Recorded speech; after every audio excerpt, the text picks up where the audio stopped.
Bases loaded. Here's the pitch. Swinging a ground ball towards second. Slowly hit. They'll go to second to get one. Relay thrown away. And the tying run and go-ahead run will score. And now it is 6-5 San Diego. A swing and a fly ball down the long run for Reynolds. Cruz goes back on it, and he gets in Reynolds' way, and that's going to allow a run to score. What's Cruz doing? That's not his ball. Then he throws it away. What is he doing? And Alvarez stands at third. That should have ended the inning. Instead, another run is in on another Cruz error. Shortstop is a challenging position. I think we're going to see some freedom out of him, and I think the largest component of this is like we're taking a kid that's an elite athlete and putting him in the middle of the field, and we've seen how center fielders can impact the game. I mean, you can impact the game from center field, and excited to see that. Excited to watch him, to do those things. Good morning, everybody. Oneil Cruz, no longer a shortstop. He designated hitter yesterday, and he's going to do that a little bit longer while he works with Tarek Brock in center field. So Ben Cherington on August 26th, Dorin reminds me, on August 18th, said that Oneil Cruz is going to be our shortstop. 8 days later, Oneil Cruz is moving to center field. We will hear from the Pirates general manager coming up in the next segment. You heard Derek Shelton talking about the switch off the top right there. And the Fan Morning Show is brought to you by Guardian Protection, your hometown home and business security company. Oh, my God. Oh, my God. I thought if it happened, they might send him to winter ball, play a little center field, spring training, play a little center field. They're just going for it. And, man, your mind starts to turn, doesn't it? First of all, Brian Reynolds ain't going to be safe now.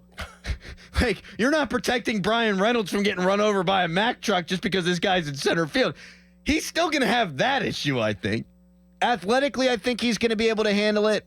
I think you also have to be less mentally involved in the game to be a center fielder than a shortstop. It makes a ton of sense to me, but this seems to me, Dorin, to be a team that really hasn't had a plan with this guy. He has been abysmal defensively at short, whether it's calling off the outfielders or booting balls. He can't catch the ball. He throws balls away. But when you have a general manager say 8 days ago, all I can tell you right now is he's our shortstop, and then yesterday says he's moving to center, I think this is an organization that's just sort of blowing in the breeze. Yeah, it's a shame. I mean, we've been pounding the table for a long time saying, hey, maybe right field for Oneil Cruz. Now, right field would make more sense to me, but to try to look at this in a positive and I guess in a negative in a way, like I got a guy that's 6'7". It's very hard to play shortstop at 6'7". We just acquired Kiner Falefa. So we want to infuse him in the lineup. We like him and things that he can do and be an everyday guy. You got a guy that's 6'7", that can run, that has an insane arm. Like, that would be the spot. Right field? Center field. Like, to cover the most ground. Like, he's going to get there, and he's going to be able to cover so much ground quicker than a lot of people. We've seen Aaron Judge do it at that size. That's the only guy that's comparable, really, to him. Like, if you want to just kind of look into the future of what it could. And he's not the speed guy that Cruz is. Exactly. But whenever I think of center field, I think of an outfield general. I think of an outfield quarterback. And we know that his communication skills are awful. That could be a recipe for absolute disaster if he's the one communicating with right and left of who gets what, where, in the gap, like what, like that to me, like I love the athleticism out there. I love the thought, but to have the mindset out there, I don't know if that's gonna. I don't know how he can grow from now until next year mentally. Physically, yeah, he's gonna do great, but mentally, how is he gonna communicate with everybody? You got 30 some odd games left. I think this calls into question any grand plan. It just seems like they're doing it. Yeah. Right? That they haven't thought about it a whole heck of a lot because there's been 8 days between Cherington comments on this. That being said, I'm happy they're doing it now. I mean, it is waving the white flag, I think. Yes. You're saying it is time for experimentation. And, okay, fair enough. You're 13 and a half games back in the division race. You are 9 games back in the wild card race. So it's not like they really have a shot. They would have to go like 23-8 the rest of the way to even have a puncher's chance to make the playoffs. And we can all see that's not going to happen. So while it is waving the white flag, the standings are showing you that the flag should be waved. This gives you a big sample size to be able to evaluate him and get him better at that position in games that, like it or not, don't really matter. So I do like it. I just wish that this was something that they had made public, that they were at least considering. Here's the other point of this.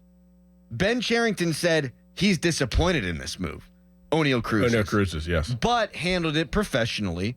Of course he's disappointed. I do worry about that.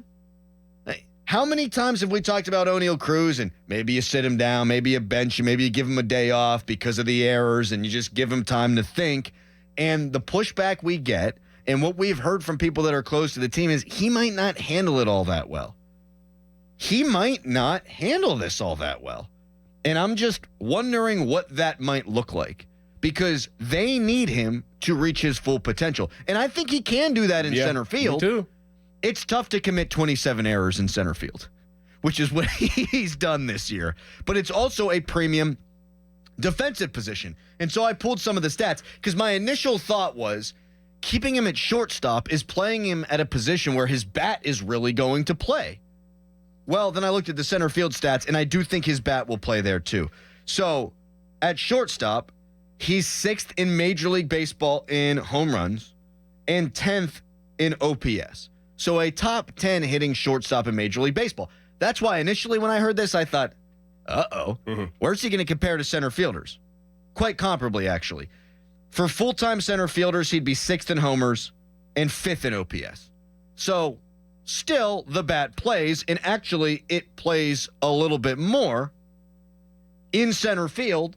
I think eventually he'll grow to be very good at center field. I think his arm will play, but the communication thing I absolutely agree with. I know this. Like it's a very fascinating situation, and you know, if this does work out, it definitely helps this roster. I know that. I know it fills a huge need. You could, like we said, you feel comfortable with Connor Falefa playing short. You can see Nick Gonzalez and whatever with Brian Hayes, but you know you get Oneil Cruz at center, Brian Reynolds, and then you have De La Cruz and whoever else at right. If it does work out, like it isn't a bad. If you look at if you look through the glass, it's not a bad vision. No, because they were going to need to get a center fielder this offseason. Exactly. Michael A. Taylor obviously did not work out this year, and so.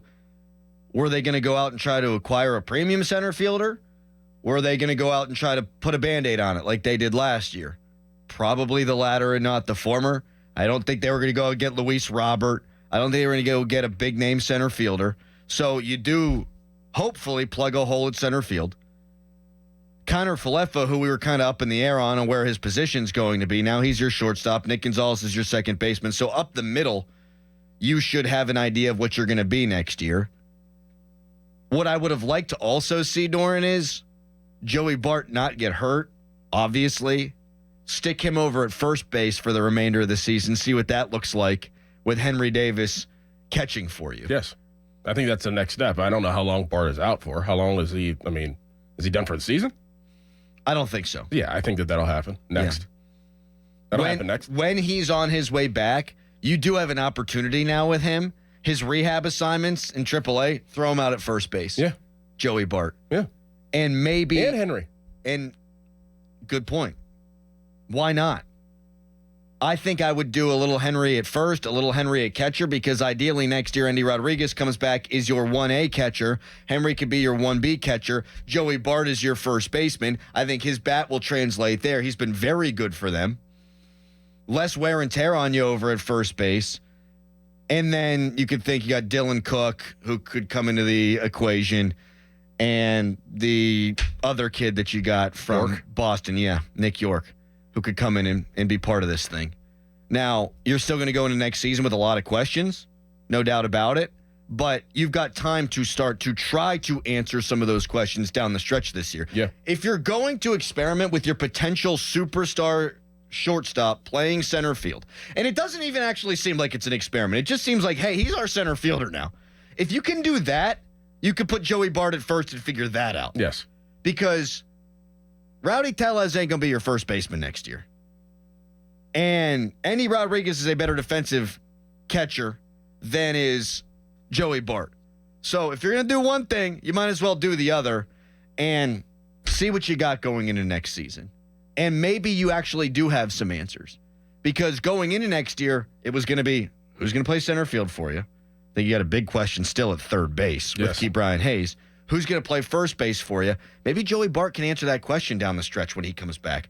Maybe Oneil Cruz goes out and plays really well in center field. You're going to see some disasters, I think, particularly early. But he's got the athletic profile to be able to play that position at a high level. He does. So maybe you can polish this turd here and you can think some of the answers to these questions are already on the roster. And if not, you can find that out over the next 30 days or so.